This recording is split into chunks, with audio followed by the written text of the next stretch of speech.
ಹೇಗಿದೆ ರಾಜ್ಯದ ಪರಿಸ್ಥಿತಿ? ಇವತ್ತು ನಮ್ಮ ದೇಶದ ನೆಚ್ಚಿನ ಪ್ರಧಾನಮಂತ್ರಿಗಳಾದ ಸನ್ಮಾನ್ಯ ನರೇಂದ್ರ ಮೋದಿಜಿಯವರನ್ನು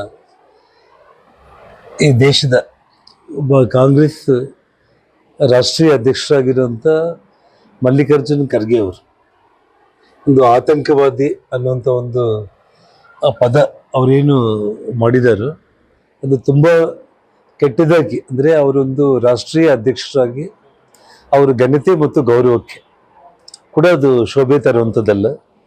ಮತ್ತು 3 ಬಾರಿ ಈ ದೇಶದಲ್ಲಿ ಅಂದರೆ ಸತತವಾಗಿ ಪ್ರಧಾನಮಂತ್ರಿಗಳಾಗಿ ಇಡೀ ವಿಶ್ವದಲ್ಲೇ ಹೆಸರನ್ನು ಮಾಡಿ ಇಡೀ ದೇಶದಲ್ಲಿ ಶಾಂತಿ, ಸೌಹಾರ್ದತೆ ಮತ್ತು ಅಭಿವೃದ್ಧಿ ಮತ್ತು ಇಡೀ ನಮ್ಮ ಒಂದು ಭಾರತದ ಗೌರವವನ್ನು ವಿಶ್ವದಲ್ಲೇ ಒಂದು ಎತ್ತರಕ್ಕೆ ತಗೊಂಡೋಗಿರುವಂಥ ನರೇಂದ್ರ ಮೋದಿಜಿಯವ್ರ ಬಗ್ಗೆ ಮಲ್ಲಿಕಾರ್ಜುನ್ ಖರ್ಗೆ ಅವರು ಮಾತಾಡಿರುವಂಥ ಮಾತುಗಳು ತುಂಬ ಖಂಡನೀಯವಾಗಿದ್ದು ಮತ್ತು ಅವ್ರಿಗೆ ಶೋಭೆ ತರುವಂಥದ್ದಲ್ಲ. ಅವರು ತಕ್ಷಣ ಅವರು ಕ್ಷಮೆ ಕೇಳಿದರೂ ಕೂಡ ಕಡಿಮೆನೇ. ಅವರು ಕ್ಷಮೆ ಕೇಳೋದ್ರ ಜೊತೆಗೆ ಇನ್ನೊಮ್ಮೆ ಇಂಥ ಒಂದು ಪದಗಳನ್ನ ನೋಡಿ, ಇವತ್ತು ಬಾಯಿ ತಪ್ಪಿ ಮಾತಾಡುವಂಥ ಪದ ಅದಲ್ಲ. ಅವ್ರ ಮನಸ್ಸಲ್ಲಿ, ಹೃದಯದಲ್ಲಿ ಏನಿದೆ ಅಂದರೆ ಕಾಂಗ್ರೆಸ್ ಪಕ್ಷ ಇಡೀ ದೇಶದಲ್ಲಿ ನಿರ್ನಾಮ ಆಗುವಂಥ ಸ್ಥಿತಿಯಲ್ಲಿ ಆ ಒಂದು ಅವ್ರಿಗೇನು ಹಿನ್ನಡೆ ಆಗ್ತಾ ಇದೆ ಅದನ್ನು ತಡ್ಕೊಳ್ಳೋದಕ್ಕೆ, ಜೀರ್ಣ ಮಾಡ್ಕೊಳ್ಳೋದಕ್ಕೆ ಆಗದೇನೆ ಮೋದಿಜಿ ಅವ್ರ ಬಗ್ಗೆ ಇಂಥ ಒಂದು ಪದ ಉಪಯೋಗಿಸಿದ್ದಾರೆ. ಇದು ತುಂಬ ಖಂಡನೀಯ ಪದ ಅಂತ ಹೇಳಿ ನಾನು ಹೇಳ್ಬೋದು.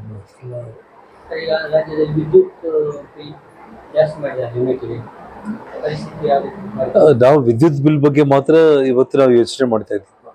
ಪ್ರತಿಯೊಂದು ಅವರು ಮಹಿಳೆಯರಿಗೆ ಉಚಿತ ಬಸ್ ಪಾಸ್ ಅನ್ನುವಂಥ ಹೆಸರಲ್ಲಿ ಇವತ್ತು ಬಸ್ ಟಿಕೆಟ್ಗಳ ದರ ಹೆಚ್ಚು ಮಾಡಿದ್ದಾರೆ.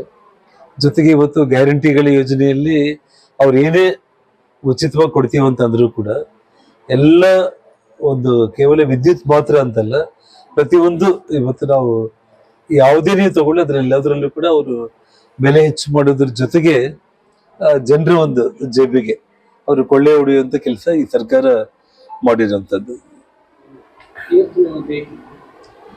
ನಾನಿವತ್ತು ನಮ್ಮ ಹನುಮಗಿರಿಗೆ, ಅಂದರೆ ನಮ್ಮ ಈ ಹಿಂದೆ ಮೊನ್ನೆ 12ನೇ ತಾರೀಕು ನಾನು ಬರಬೇಕಾಗಿತ್ತು. ಅಯೋಧ್ಯೆಯಿಂದ ರಾಮಜ್ಯೋತಿ ನನ್ನ ಮತಕ್ಷೇತ್ರ ಗಂಗಾವತಿಯಲ್ಲಿ ಅಂಜನಾದ್ರಿಗೆ ತಗೊಂಡು ಬಂದು ಅಲ್ಲಿಂದ ಹನುಮತ್ ಜ್ಯೋತಿನೂ ಕೂಡ ತಗೊಂಡಲ್ಲಿ ನಾನು ಸ್ವಾಗತ ಮಾಡಿ ತುಂಬ ದೊಡ್ಡ ಪ್ರಮಾಣದಲ್ಲಿ ನಾವು ಅಲ್ಲಿ ಹನುಮತ್ ಜ್ಯೋತಿಯನ್ನು ಕೊಟ್ಟು ಇಲ್ಲಿ ಕಳಿಸಿದ್ದು. ಸೊ ಅಲ್ಲಿಂದ ಇಲ್ಲಿಗೆ ಬಂದು ದರ್ಶನ ಮಾಡಿಕೊಂಡ್ರೆ ನನಗೆ ತೃಪ್ತಿ ಆಗುತ್ತೆ. ಸೊ ಮೊನ್ನೆ 12ನೇ ತಾರೀಕು ಅನಿವಾರ್ಯ ಕಾರಣಗಳಿಂದ ನಾನು ಬರಲಿಕ್ಕೆ ಆಗಲಿಲ್ಲ. ಸೊ ಆ ಕಾರಣಕ್ಕೆ ನಾನು ಇವತ್ತು ದರ್ಶನಕ್ಕೋಸ್ಕರ ಬಂದಿದ್ದೀನಿ. ಅದು ವಿಶೇಷವಾಗಿ ಇವತ್ತು ನಮ್ಮ ಪ್ರಶಾಂತ್ ಅವರ ನಾನು ಕಳೆದ ವರ್ಷ ತಮಗೆಲ್ಲ ಗೊತ್ತಿರೋವಂಥದ್ದು, ಇಲ್ಲಿ ದೈವದ ನುಡಿ ಅಂದರೆ ಕೇವಲ 30 ದಿವಸದ ಒಳಗಡೆ ನಾನು ಹೊರಬರ್ತೀನಿ ಅಂತೇಳಿ ಏನು ಅವರು ವಾಕ್ಯ ನುಡಿದಿದ್ರು. ಸೊ ನಾನು ಹೊರಗಡೆ ಬಂದ ತಕ್ಷಣ ಫಸ್ಟ್ ಬಂದು ದರ್ಶನ ಮಾಡಿಕೊಂಡು ಹೋದೆ ನಾನು. ಸೊ ಇವತ್ತು ಅವರು ನೇಮೋತ್ಸವ ಮತ್ತು ದೈವದ ಎಲ್ಲ ಕಾರ್ಯಕ್ರಮಗಳು ನಡೀತಾ ಇದೆ. ಸೊ ಹಾಗಾಗಿ ನಾನು ಶ್ರೀಮತಿ ನನ್ನ ಮೊಮ್ಮಕ್ಕಳ ಸಮೇತ ಅದರಲ್ಲಿ ಪಾಲ್ಗೊಳ್ಳೋದಕ್ಕೆ ಬಂದಿದ್ದೀನಿ.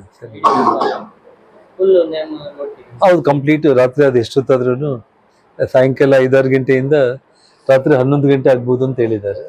ಅಷ್ಟುವರೆಗೂ ಇದ್ದು ಅದ್ರ ಬಗ್ಗೆ ಆಲ್ರೆಡಿ ಸಿಂಧಿಲ್ ಈ ಭಾಗದಲ್ಲಿ ಒಂದು ಜಿಲ್ಲಾಧಿಕಾರಿಗಳಾಗಿದ್ದಾಗ ಸಾರ್ವಜನಿಕ ಸಭೆಗಳಲ್ಲಿ ಅವರು ಒಂದು ನಮ್ಮ ಹಿಂದೂ ಮತದ ವಿರುದ್ಧ ಅವರು ಮಾತಾಡಿದ್ದನ್ನು ನಾವೆಲ್ಲರೂ ಕೂಡ ಇಡೀ ಕರ್ನಾಟಕದಲ್ಲೇ ಜಗತ್ತೇ ನೋಡಿರುವಂಥದ್ದು. ಮತ್ತು ಧರ್ಮಸ್ಥಳ ಪ್ರಕರಣದಲ್ಲಿ ಅವ್ರ ಮೇಲೆ ನಾನು ಮಾಡಿರೋಂಥ ಆರೋಪದ ವಿಚಾರದಲ್ಲಿ ಅವರೊಂದು ಮಾನನಷ್ಟ ಮೊಕದ್ದಮೆ ಪ್ರಕರಣ ಹಾಕಿದ್ದಾರೆ. ಅದು ಕೋರ್ಟಲ್ಲಿ ನಡೀತಾ ಇದೆ. ನಿರ್ಭೀತ, ನಿಷ್ಪಕ್ಷಪಾತ, ವಿಶ್ವಾಸಾರ್ಹ ಸುದ್ದಿಗಳಿಗೆ ಮತ್ತೊಂದು ಹೆಸರಾಗಿರುವಂತ ನ್ಯೂಸ್ 18 ಕನ್ನಡ ಈಗ ಆಪ್ನಲ್ಲೂ ಲಭ್ಯವಿದೆ. ದಯವಿಟ್ಟು ಇಲ್ಲಿರುವ QR ಕೋಡ್ ಅನ್ನ ಸ್ಕ್ಯಾನ್ ಮಾಡಿಕೊಂಡು ಆಪ್ ಅನ್ನ ಡೌನ್ಲೋಡ್ ಮಾಡೋದಕ್ಕೆ ಮರಿಬೇಡಿ. ನಿಮ್ಮ ಬೆಂಬಲ ಹೀಗೆ ಸದಾ ನಮ್ಮೊಂದಿಗಿರಲಿ. ಧನ್ಯವಾದ.